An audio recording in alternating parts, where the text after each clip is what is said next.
You're listening to the Board Game Snobs podcast, a ridiculous podcast with ridiculous hosts that discuss ridiculous things. And any mention of board games is purely coincidental. And so, without further ado, and with a heavy dollop of shame and embarrassment on my part, I give you the Board Game Snobs.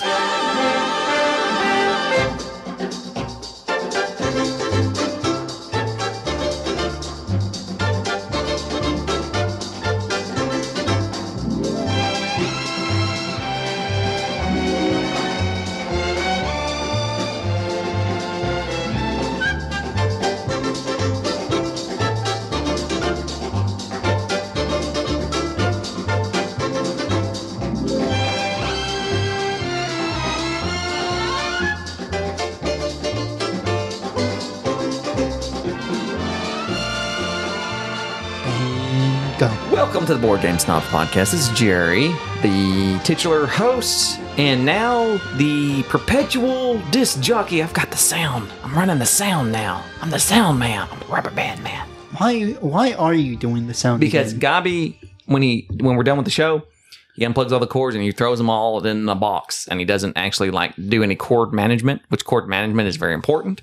So anytime he has to set up the mixers and everything, he's like, oh, my fingers, my big fat fingers can't plug stuff in. And he gets mad and he gets frustrated. So to stop him from doing that, I've been trying to help him and also teach him a little bit about cord management. Because if there's anything I like, they're good chords, not Discord, chords. Get it? Call back to the previous episode. Why do you not manage your chords, Gabi? I am on a roll. Why is it always a mess? I'm on a biscuit. Why is it always a mess when we go in your little box to dig out everything? What's in the box? Well, I'm doing what Gabi does and just yelling out vague references. Once Jerry shows me how because Jerry once told me he was taught how to properly roll a chord. I did. And I'm anxious to see. Let me show you here. No, we're doing a podcast right now. I know, but here, I will describe it because I'm good at describing things. Oh my God. So you take this chord here. Discord. Look, please, stop. It's not funny. This is very serious. So I'll let be sure and bang on everything possible around you. Please. They can't hear it over your constant interruptions. So I'm going to describe this to our listeners. So I'm holding roughly a 3-foot long cord right now. What kind of cord is this? That's at least 5 feet. This is not 5 feet. And so as you're rolling the cord, you gently hold one between your thumb and index finger. That's kind of a caress. And the other one with the other index finger, like you would hold a small bird. Okay. Lightly. Pinch. It's like a pinch. Firmly, but yes, pinch. Okay. And then as you're rolling the cord, you're rolling it in between your index finger and the thumb. So that it can roll? Yes, you're rolling it into the natural, with the grain, as they would say. And you're wrapping it around your other 3 fingers on your non-dominant hand, and then slowly running your hand down the cord again, twisting that way. Well, I mean, who else? There's no other way to do it. What do you mean? It's going to naturally roll in its proper form. Oh, no. Oh, no. I mean, unless you just do the whole around your hand and elbow thing. No. When you do that, it twists inside the cord.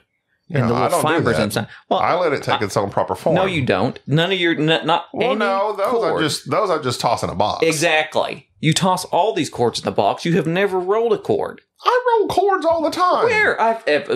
How many episodes? 244 podcast episodes? I've never seen one of your cord. This cord has never... You've never rolled any of these cords. Those cords? Listen, you know how you treat your cords. With disdain. And if you will treat your cords... Disdain. Cook. He's the worst Dane. Great Dane. Peter the Great. Petersburg. Erfurt disaster. Listen, nobody cares about any of that. That was a terrible, terrible banter episode. Do you know what this is? And a haircut? Hey, I did not know that. I watched Roger Rabbit. It's called, you know what it's called, Enrique? I do not. Shave and a haircut. 2 bits. Did you know 2 bits? Yeah. That's how much it cost. How many times have you done that knock, Enrique? I've never done that knock that I know of. You've never done that knock? No. Do you know people who do that knock? Not that I know. How many times are you going to keep knocking like that? I just want to make sure it gets heard. You can't come in. Please don't. But it's called shaving a haircut. 2 bits, Why? but mostly shaving a haircut. Is there a reason most why? most people just do the first part. Dut, dut, dut, dut. That Yeah, see, dut, dut. I want to do the 2 bits. Why? Okay, so I was watching a sitcom, and I had the closed captioning on, and the person is called The Neighborhood with Cedric the Entertainer, and they knocked on the door, and it goes, "Dut," and it said shave and a haircut. And I was like, is that the name of the knock? Sure enough, I did not know a knock had a title. What are you checking now on your phone? He's looking up. To the phone, Jerry goes. You're so addicted to your phone, Jerry. First off, why are you being so meta? Secondly, Because it's what you do to me. Anytime I pick up my phone and you say I'm addicted to it, and you say it's my whole personality, I haven't looked at it this whole podcast. That's because you printed everything out. The shave and a haircut. 2 bits. This is very odd. Go ahead. It appears it's a song. As the song says, a shave and a haircut in early Cumberland County barbershops cost a quarter or 2 bits. Let's see. Barbershops became predominant around 1830. The barber pole was outquested in significant advertising. Yeah, but it doesn't say where the shave and a haircut thing come from. Like, why is this knock? It's a 7-note musical call and response composite. I don't understand. Why is it? Why is this a thing? People use it in a tune or rhythm, for example, as a person clapping. Should be this, right? Yeah, it's just a note. But where did it come from? Oh. Why do we do it? Probably prohibition. It's like they knew they could go in there and get some liquor. It's like, hey, give me the knock. Dun, dun, dun, dun. And then they were to respond. Dun, dun. Everything you say is racist. What do you mean? In other countries, the phrase shave and a haircut is used differently. For example, if the melody is quite offensive in Mexico, in the Netherlands, it is used to describe someone leaving with the aim of not returning. Shaving a haircut? You have single-handedly Enrique, I'm sorry. Our friends to the north and the south. The term shaving a haircut is derived from Morse code. Dun, dun, dun, dun. Oh. Dun, dun, dun, dun. So it's like a long, then 3 shorts. Oh, an 1899 Charles Hill song at a dark town cakewalk. Oh, love reading from Wikipedia on air. While it wasn't until the 1939 song with Milton Berle, shaving a haircut. Milton Berle? Mm-hmm. Milton Berle? There you go. That's the guy that does the cigarettes. Wow. Oh, it's Marlboro. My bad. That's his brother, Marl. Either way. I'm Milton. This is my brother, Marl. This is a... Burrow. Is that... Shaving a haircut, 2 bits. I just thought I'd inform the whole audience, and I guarantee many of our listeners are going to say, I did not know that knock had a name. You're welcome, Board Game Snobs. Did you nose? Not nose, like on your face nose. As you put your phone down. I did not even look at it. No, I picked it up. I picked it up off it. Oh, okay. Do the emails, I please. Okay, please. so we're pretty far behind on our emails. I'm sorry. Troy Clohessy from Down Under, one of our good Australian listeners. He appreciates when I do that accent, as does Michael Langford. I'm sure he does. He says, "Hi there, Snobsters. Just want to reach out and say hi. Reach out. Reach out and touch base. Depeche Mode." He says, it's been a couple of tough months. I'm not going to do the accent the whole time because that's offensive. It is offensive. Teaching gets harder every bloody... Okay. See, now he puts a bloody in there, and I feel like I got to do it. Is he teaching? Teaching gets harder every bloody year. Was he teaching? And just life in general. Was he teaching? He did not say... Boomerangs. No, that is racist. Kangaroo boxing? Okay, first of all, how do you teach boomerangs? Have you ever thrown one?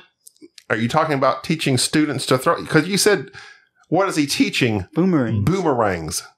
Yes. He can teach about boomerangs. He's not teaching a boomerang. I didn't imply that. Nobody thought that. As if it's sentient. Nobody thought that there were sentient boomerangs. I was referring to how you would throw one. The sentient boomerang comes back. I know that every time you call me. How about that? How about that? You pushed me to make a stupid joke. Oh, my God. Okay. Troy, I'm going to do the voice. I can't help it because you put bloody in here and you're Australian every bloody year. That's a curse word, isn't it? Yeah. This is a rated R podcast. And just life in general just seems to weigh me down the older I get.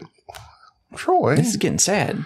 I haven't really been able to get much to the table lately, but hopefully as the school year draws to an end, I'll get to.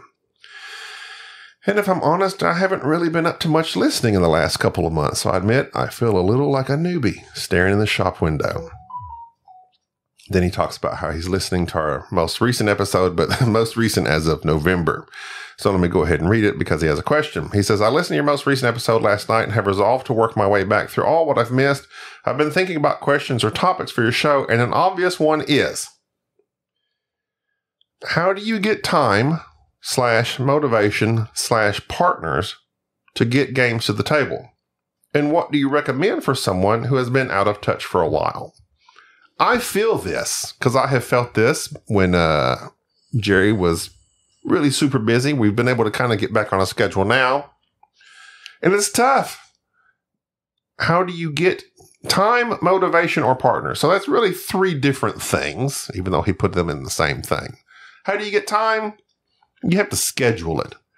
If the schedule falls to the wayside, you just have to try to schedule again, or become a solo gamer or Board Game Arena, which is not the same thing, but you can still sometimes play with people you know. We have lots of listeners in our Board Game Snobs Guild on Board Game Arena. So the Board Game Arena, they're solo gaming, they're scheduling. That's time. How do you get motivation? Here's my thing with motivation. Sometimes I lack it, and I lack it when I don't play games. But as soon as Jerry comes over and we get in the groove again, then my motivation, and I'll say motivation kind of just goes with the love of the hobby. The hobby. I really hate that phrase. The love of gaming. As soon as I get in the groove and we play a few games, I played Viticulture the other day with Mike and Chris. I'm like, it's still a solid game. This is a classic. I enjoy this. I enjoy gaming. So really, it's just getting back in the groove of gaming. How do you get partners? Now, that's the tough part. How would you suggest someone gets partners for gaming, other than knowing someone that I stumbled across you because of Bubba. You had Enrique. Before that, I played Catan with my brother-in-law, but that's all they want to play is Catan. They've not really dove deep into it like I did. How do you get partners? I would just social media. There's like meetup groups. There's things you can do online to find local gaming groups. Depends on how big a city you live in. Like here where we live, there's nothing. You'd have to go to Dallas. That's the toughest one to me. Enrique. Yes. What would you do? Time, motivation, and partners. Seeing that board games are more of a physical interaction, almost. Right, all of our board games are very physical. Yeah, I'm seeing that I'm more of a gamer myself on video games. But if you wanted just people to just talk to, be interactive with, yeah, you would have to go to the big cities where board games are probably a little bit more more prominent in that area. And I would agree with that. And so the whole thing about just finding someone to game with, I think would just fall into how do you meet people in general. And so I was fascinated, and of course I recommend you, Troy, to listen to our mega game that me and Enrique attended at Board Game Geek Convention episode, where we talked about a mega game that we played at the convention. To me, that would be a perfect place to start because something of that nature occurs once a month down in like Dallas. So I would sign up to something that is board game adjacent, some event of that nature. And then that's where you're going to meet people and kind of, you're going to be able to find someone, especially in areas, I don't know about Australia in terms of what a local board game shop would be around there. But often you're going to run into people there that, perhaps you could kind of form your own group with. That's how I got into painting. Was I went into a random board game shop in Oklahoma City, and they didn't have a whole lot of board games. They were more like a Magic the Gathering den, but the guy that ran the place painted, and he kept showing me all of his minis, and I was just inquiring about them, and he was showing me like before and after, and this is what it looked like before, and so forth. And it kind of struck me that this is something that is not that hard to do. And I got into it simply because some random guy was showing me all the minis that he had painted, and I thought this seems very calming. And so you can kind of just, arbitrarily get into a hobby, but at the same time, it's hard to seek out to find people. You just have to look for people in the same ways that you normally would just get to know anybody, different types of events and things of that nature. So local board game shops, I would say, would be an easy round. And the other easy one is probably, well, not as easy, but it can be, depends, is just a game like the mega games. Mm-hmm. That's another way to just meet people. At a board game convention. And not even at a board game convention. I think the mega game that we attended is its own separate... right. Its own separate event every month. Yeah, and so, there's options like that. But I think that also, and I like solo gaming, and so of course that's something that I've always have that. But I think that absence makes the heart grow fonder. I think taking a break from board gaming makes you appreciate it all the much more. Like there's these ebbs and flows of we're gaming all the time, we're doing this, and now we're kind of away from it. You're taking a hiatus. And yes, I enjoy board games quite a lot, but I thoroughly enjoy the break that I take from them, if that makes sense. I think it makes me appreciate them all the more so. Our next episode, we're going to talk about Nemesis Lockdown. And I had not painted in like 2 years, but I was motivated, and I just set it in my mind, we're going to play Nemesis this date. I knew I had so many weeks to get it done, and I just started painting. And as soon as I started, it was just a constant flow of just chronically wanting to paint and enjoying it the entire time. And so this idea of motivation, which I've often joked about, I don't feel like exists because people look at it backwards. They think you get motivated and then you do something. That's not how it works. That does not exist. Nobody's ever been motivated to do anything. But I was motivated, and I just set it in my mind, we're going to play Nemesis this date. I knew I had so many weeks to get it done, and I just started painting. I was motivated. I was motivated. That is just a joke that people tell you to sell books. You do something, you start it, and then the motivation comes. The thing that you're wanting to feel to get you to start to do something is just that brief bit of passion that you might have for a project. It's the want or the imagination of what something could be. The motivation comes after you start it. And so if you're just going to sit around and wait for, to feel like you want to play a board game, that will never come. It just won't. You have to set the time and say, I'm going to punch this game out and I'm going to sit and read the rule book. And that just kind of just segues into everything else. Once you get in motion, you do not stop. And so that would be my thing, is just set a date. What day you're going to plan, and you're going to play this game on this day, or you're going to read the rule book on this day, you're going to punch this game on this day, whatever it might be, and just do that. And that generally leads into bigger and better things. I agree motivation is fleeting, especially like trying to lose weight. It's like anybody you talk to that has some sort of knowledge on weight loss and fitness. It's like their motivation is fleeting. You got to have discipline and all that stuff. And you just force yourself to do these things and get in a routine. But I do get motivated even when the ebbs and flows are there. There are times when I have zero interest. Like if I don't game or watch anything or am into gaming or inundate myself with gaming, the longer I go without it, the less I care. But then I'll eventually listen to a board game podcast, and when they start talking about, and then we did this and this happened, and it does it motivates me to want to play again. I can listen to podcasts that will discuss a game, and it does make me want to play. As far as a recommendation, he said, what do you recommend for someone who's been out of touch for a while? I'd say just, I don't know. My thing was play a game that you really enjoy. And if you have a chance to get a couple people together, just play it. Unless you want to rebut something on there, I'll go to his next thing. I rebut everything. He says, I like big butts. Let's see. I cannot lie. He says he was talking about some... Troy Hesse. I'm trying to rhyme that with Troy Hesse. I can't. Sorry. He's talking about people he listens to and reviewers he listens to and watches. And he says there's one guy he listens to that is a completely independent reviewer, unlike some channels that are paid to have an opinion. I was wondering what your take on this is. Is this a common occurrence? Do publishers use reviewers as a way to flog new games? Absolutely. But not that there's anything wrong with that. If you get paid to not review, now that's a whole different thing.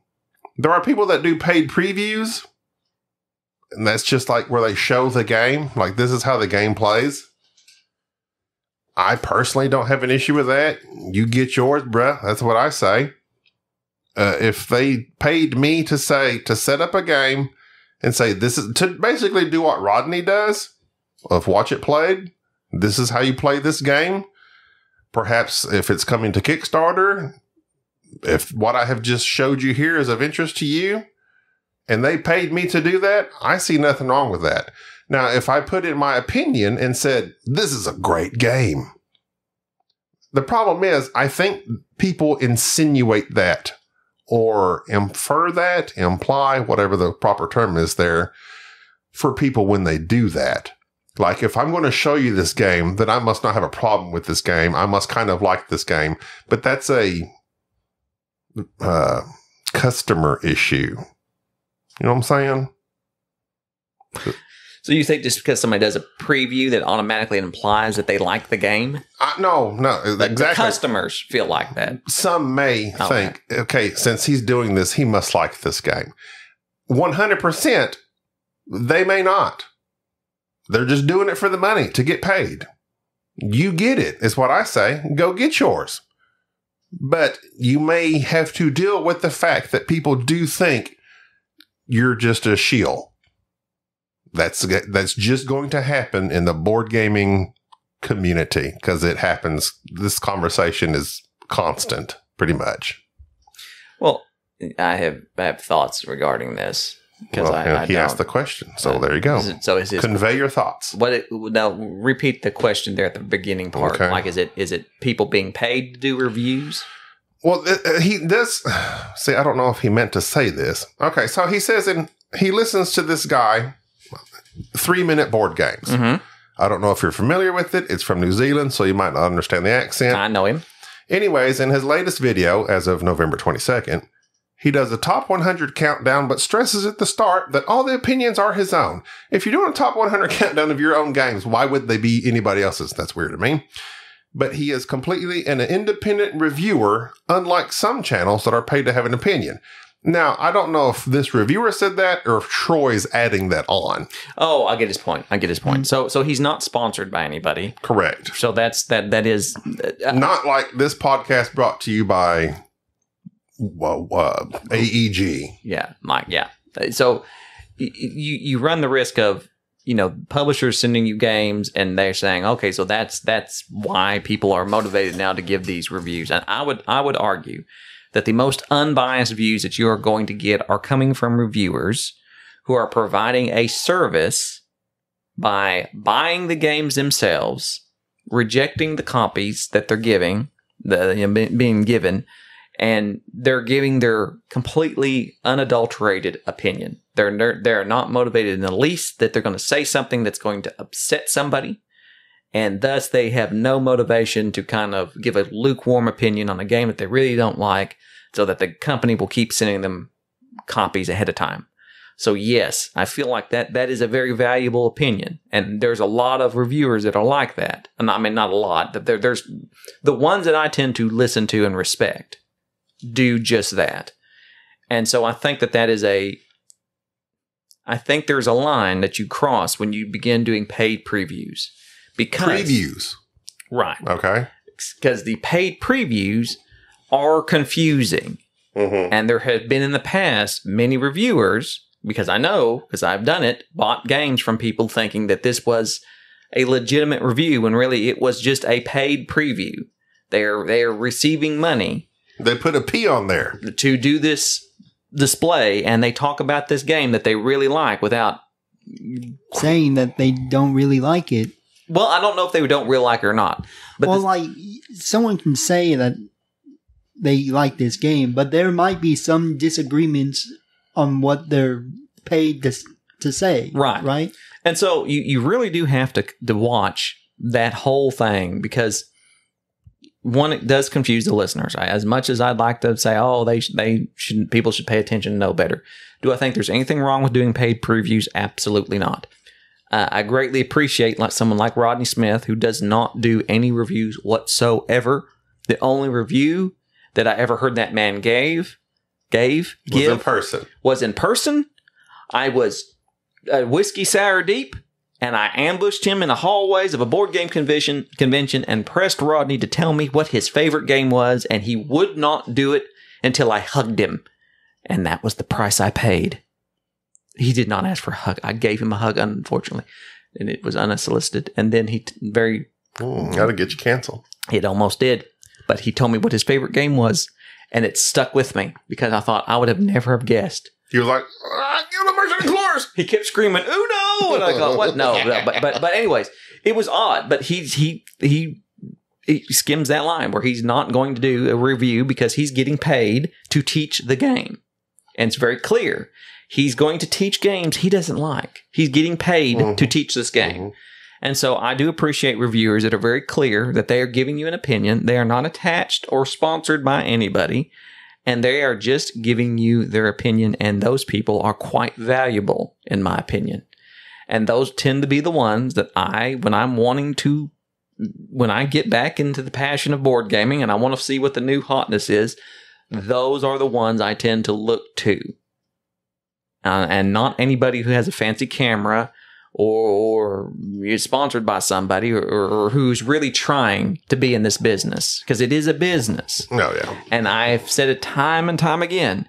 If you're going to make this a business, then you have to run it like a business, and then you have to do certain things, and paid previews is one of them. So I don't knock.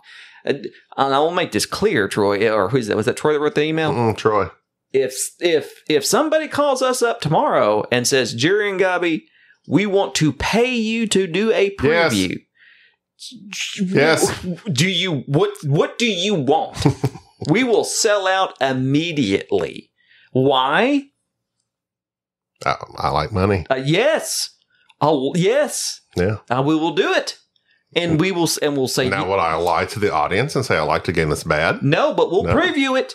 And we'll do the same stupid jokes, and we'll skirt that line. Well, here's the thing. And then when we're done, we'll take that money, and we're going to buy some more Evan Williams, and then we'll do the show, and we'll continue on. Here's the thing with something you said earlier. Thank God nobody looks to us for reviews. Well, that's the thing. It's like, so you're talking about a person that reviews games and is sponsored by certain companies. That's one thing. A paid preview, generally, almost everybody I know of is very upfront. They say it, they put it in writing, they put it on YouTube, and they don't give an opinion. They just do a playthrough. Correct. Now, there might be some out there. There's thousands and thousands of content creators. Hold on real quick. I was just going to say, so the issue that you fall into, we've been sent review copies. By people we like. By people we like. Who we find very attractive. I mean, any people that are nice. Very attractive publishers. Like, what are you talking about? Why are you acting like you don't know what I'm talking about? I don't know what he's talking about. You do know. You will not shut up about Are you talking about the games are attractive? Yeah, I'm talking about how you're always talking about how Chet Elkins lives. You won't shut up about him. Very muscular. He is muscular. Okay, but here's the thing.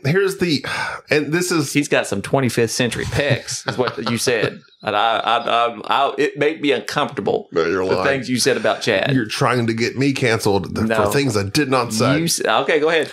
So here's where it gets weird for me. So they send you. This is where they send you. Okay, what was that pirate game we hated and we said we hated it? It was a pirate plunder game with you reset the time thing and it's like a reset. I have no idea. Time Pirates. Oh yeah, yeah. That was the absolute worst game I've ever played in my life. There was a board game we got sent as a review copy. We hated it. We said that on the podcast. I don't know that we've been sent another copy of games from that company. I would understand that. Here's the thing. What tends to happen is when someone you have, like, say, 25th Century Games sends us some games. If Chad sends us some games, what's easy to do is the games you don't like that suck, you just don't talk about them. Can I remind you of something here? Yeah. I want to remind you of something. So we did this episode already where Chad sent us a game. We played said game, and I said, "This game's okay. It's middle of the road. I like it." And you really didn't like it, and you were panicked about saying something to offend Chad. I know, and that's the and weird we did part. the episode, and you went hard, very hard. Like you were like, we played the game, and you were like, I really don't like this. And I'm like, well, that's middle of the road. I kind of enjoyed it. It's fine. You remember the game? I do. I'm afraid to say it, but it was called Space Explorers. I hated Space Explorers. But what was funny is that before the podcast, you were super nervous. And you were saying, I don't want to say anything. I shouldn't say it. But as soon as we turned the mics on, you were like, just. Well, and I think. But yet. You want to be, and well, here comes. I'm trying to give you a compliment. You had a little bit of integrity that episode. Well, I appreciate That's like episode 60. You lost it all way back then. So the moral conundrum is: do you just not talk about the game you received that they sent you as a review copy and say it sucks? I'm sorry. So here's what the Secret Cabal does: they don't review games they don't like. And they have made that very clear. And I listened to them back in the day when I first got into board gaming and was going every game. And it puzzled me because like every game they talked about, they loved. They featured it. And I'm like, what? Do they not do negative reviews? And then they made the comment once. It's like, we review games we like. So if you send us a game and we don't like it, we're not going to review it.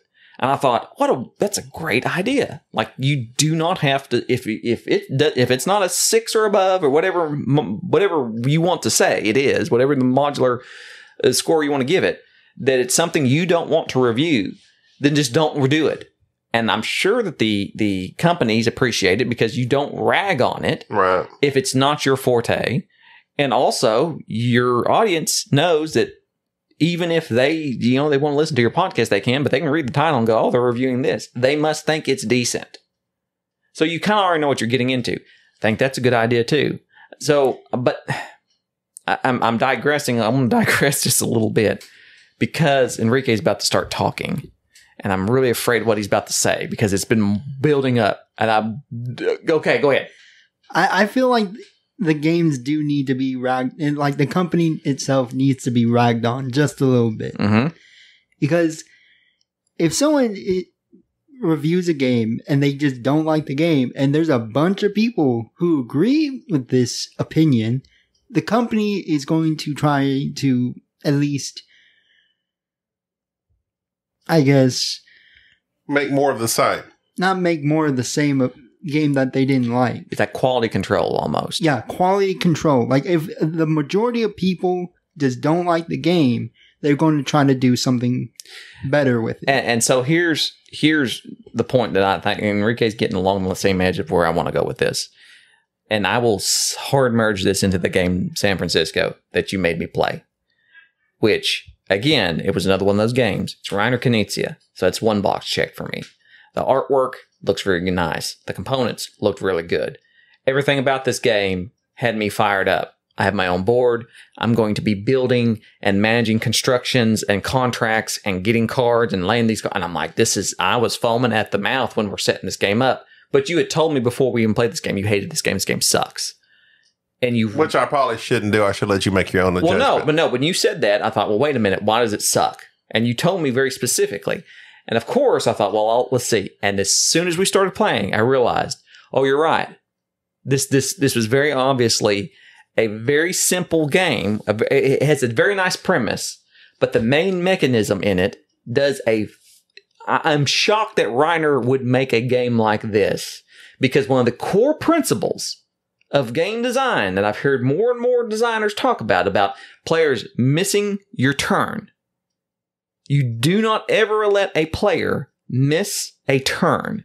And I remember very clearly back when I was kind of dabbling in game design and learning about it, not that I thought I could ever design a game, but listening to various designers. One of them said, the guy who designed a game called Guillotine, after it had come out and that was a well-known game, he came out and said, look, this card, you need to get rid of it because it costs the player their turn. It messes up their turn and it basically makes you skip a turn. And he went on about how that is a core principle in modern game design. You don't ever cost somebody their turn. And you will notice that used to be something that happened a lot back in the old days of board game designs. Sorry, or anything like that. You never do anything that forces the players to do just one thing. San Francisco, your main complaint that you said was like, some turns, there's nothing to do. You literally just pick a card and then choose where to place it. And that placement really does not matter. And I go, that doesn't sound right. Reiner wouldn't do that. Well, yes, Reiner did do that. He did. This was and numerous times I'm watching us play this game. I'm looking at it. I'm going, yeah, it doesn't matter. Like you literally are just picking up a card and laying it down. I would say almost 30% of the time. And it was shocking. You don't have a turn to take. It was you just pick up a card and put it out. Very, very shocking. And I thought, oh. And can I say real quick, may I interrupt real quick? I believe it's probably guillotine. I said guillotine? You said guillotine. Do you say tortilla? Tortillas? There you go. Well, it's the guillotine of merchant explorers. Of all the testicleless merchants and explorers of San Francisco. Yeah. Is Reiner Knizia a good designer? That's a discussion for a future podcast. Topic. But yeah, this is a... On this game? No. This game... Now, what I would like to talk about, before I get off on the San Francisco thing, which we just played, obviously hate this game. Enrique bringing up about how you want companies and publishers to be reactive to what is good and what is bad. A trend. And you do that with your money. So if you keep buying rolling rides, they're going to keep making rolling rides. This is not going to stop. They're cheap and easy to make. That's why they keep making It's going to happen. So the same thing is true. The board game industry as a whole is blown up. There's way too much money in it. And it has drowned out the quality. If they're releasing 3,000 games a year, and the vast majority of them are just reskins of previous games from other years, you're just doing that to crank games out. I would rather buy... Crank that? 5 games a year that are really, really good. Top notch. Rather than buying 3 or 4 a month so I can hit the $100 mark and get free shipping, and they come and none of them are any good. They're fine. To me, it's gotten to where I can tolerate a certain level. Fine or good, those are not the same, obviously, but these games that are just the same reskin, the same thing over and over and over, has gotten incredibly boring. Hello, rolling rights. And so you respond as a consumer by not taking it, by not buying it. And that sends the signal, this is what we want. And you support games that you really think are good, that are really, really good. And you blow those games up and you talk about those games. And I told you the other day, you should receive a commission for how many copies of Royals you have sold. Absolutely fantastic game. Everybody that I know that has come to your home and played Royals has purchased Royals. Nobody ever heard of Royals. No. I don't know what the deal is on that. But it's fantastic. But it's a entry-level game. It is. It's a step above Ticket to Ride. It's perfect for saying, you like board games, we're going to play this. This is a little different. This is how it works. It's set collection. You know what that is. It's got this kind of weird drab theme, but but come along with it. Some stern Europeans on the cover. I love stern Europeans. Who's your favorite stern European? Howard. Howard who? Stern. No. What? What? He's not European. You don't think he is? No, he's not. I bet his family comes from somewhere. He's not. No? He's not. European. European? Favorite Enrique's Google. My favorite European. Stern European. It'd be a hard merge between Dan Hughes, Ben Maddox, and Richard Simpson. Those are my favorite Europeans. Dan's gotten older. He can be pretty stern when he's cranky and grumpy. Richard's too nice to be stern. Ben Maddox can be stern in his opinions. I was thinking more of actors, which would be Bidmatics and Bidmatics. Oh, I've been watching the Great British Baking Show. Paul Hollywood, very stern on his judgments. I would like. Here's the thing. Here's what I want. I want a show about board games where like Bidmatics hosts, but he does like his best. The cook, the guy from Hell's Kitchen, Gordon Ramsay. Where he basically just yells and curses at people. Mm-hmm. And I'm not sure how it's board game connected. It could be board game design or just teaching. I don't know. But something of that nature where people are playing board games or learning board games and it's just Bidmatics throwing insults at them till they cry. He can do it. That would be fun. He hurls them at me all the time. That would be fun. Actually, no, that's Dan. Here's my thing. We're going to have another discussion. We have several discussions lined up. We have many. On language used when talking about board games. I heard San Francisco described by a prominent podcaster. It's very prominent. As terrific. And they like to say absolutely fantastic about almost everything. When you use terminology like that on almost everything, your credibility is not very great. It just waters it down to like, okay, so fantastic means mediocre. Basically. Yeah. If everybody's fantastic, nobody's fantastic, right? Yeah. So it's just terminology is important, and San Francisco by Reiner Knizia sucks. Okay. So in the game, like I had mentioned briefly, you do have your own player board and you're just drafting cards, but you're drafting cards from this little tableau where you're drawing a card off the top of the deck and you're placing it in one of these 3 slots. And then the next player, they're drafting a card and laying it down. They're picking up a card and laying it down. And you can decide, okay, I'm going to build all these cards. But when you build all these cards, you take a contract. And you can only build or take cards from this tableau if there's more cards than you have contracts. It's very simple. And it's very beautiful. It should be a good game. But when I'm playing this, I'm wondering, this game is way overdone for such a simple game, and the main mechanism is just not there. And what upsets me about all this, and this is to Enrique's point, when people play games like this, not your point, because your point was not on point. Okay. Games like this take away from good games, and games that do what this does incredibly better. And so what's fantastic? Absolutely fantastic. Is a game, not this, but a game that I have now blanked on because you gave me... Sprawlopolis, thank you. By Button Shy. By Button Shy is the game you want. Because as we're playing this, and I'm going, this game needs to be Sprawlopolis, because Sprawlopolis is... You take a card, and it's a solo or cooperative game, and it's incredibly well done because it's a wallet game. I gotta play that game. And all you're doing is laying these cards on top of each other or off to the side and just kind of displaying them out and designing your own little... Yes, you're splaying. Oh, okay. Have you ever splayed? No, I didn't know that was you. I heard this. Why? Splay. Fly. Splay. You've never splayed? Oh, I've splayed. You don't splay. I splay every day. You don't. I'm a splayer. You don't spread out. Don't hate the game. Hate the splayer. You better explain that to me. Explain that to you. Splay it. That's not. Anyways, Sprawlopolis is the game that you want. Splayopolis. Because it's very... Not only they missed that. It should have been Splayopolis. They should have. But Sprawl... That's true. Because that recalls back to a city. I got you. Not only is this game just better well designed, the solo aspect of it is great, and the cooperative of it... I hate cooperative games. There's very few cooperative games I like. Sprawlopolis is exceptionally good as a cooperative game. And here's what gets me.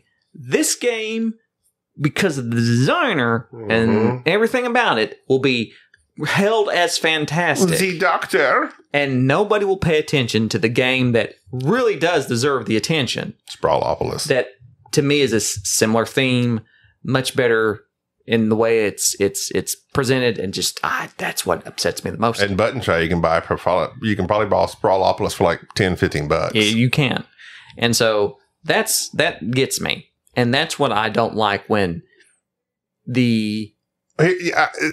you have the big game that's going to overpower a small game with a small name, but the small game is superior. Correct. That's what irritates you. That's what irritates me, is when we have games that are obviously better. Show over substance. But we keep making stuff. Like this game has little towers, little buildings. Mm-hmm. They're really cool looking. Really nice production on this game. You remember that game that had really cool towers that was by Gil Hova that I purchased? That was called to be this. I believe a certain reviewer said it was this generation's Monopoly. Do you even remember the name? I don't. Does anybody play that game? No. Did I lose my ever-loving mind when we bought it and played it? And I said this was one of the worst games ever. I was upset by this game. But for a moment in the board game genre, and I have never seen that game at a convention. It's got an expansion coming out. I have never seen anybody play this. It is a horrific game, poorly designed, and it upsets me because Gil Hova made a wonderful game. High Rise. I hate that game with a passion. Hate Rise. Hate from Jerry. Your hate is rising. The networks. Fantastic. Yes. Gil Hova, we like half your games at least between. I don't know any other games that he. Apparently, he's done Battle Merchants, Wordsy, the Rival Networks, Prolix. I guess I don't know those. He has 18 games listed on Board Game Geek. I know the networks. All right, so we went. Troy Clohassie, I hope you're happy because our whole podcast was your email. He actually asked a couple other questions, but then he says, anyway, that's enough. Anyway, that's enough for now. It seems to a casual observer that you're kicking some goals. Guest appearances, special guests, that Patreon filth there, Lucre. That's like money. What? Lucre? Lucre? Never heard of that until just now. Lucre. Filthy lucre? You never heard of that? No. What does it mean? Have money. Really? Lucre. Never heard of it. Just wanted to let you know the little guys are still here before you fully sell out. Take care, guys, and thanks for the funny.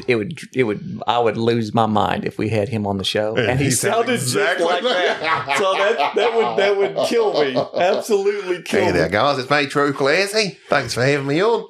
You did. Okay, that's probably offensive, but I absolutely love doing the Australian accent. It's like, and even when I try to do an English accent, it always morphs into the Australian accent.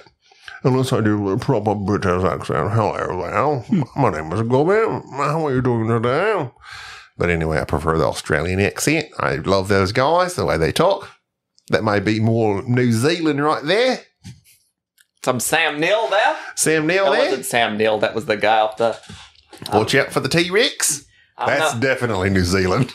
Flight of the Conchords? The manager. The manager. Whatever his name is. Oh, no.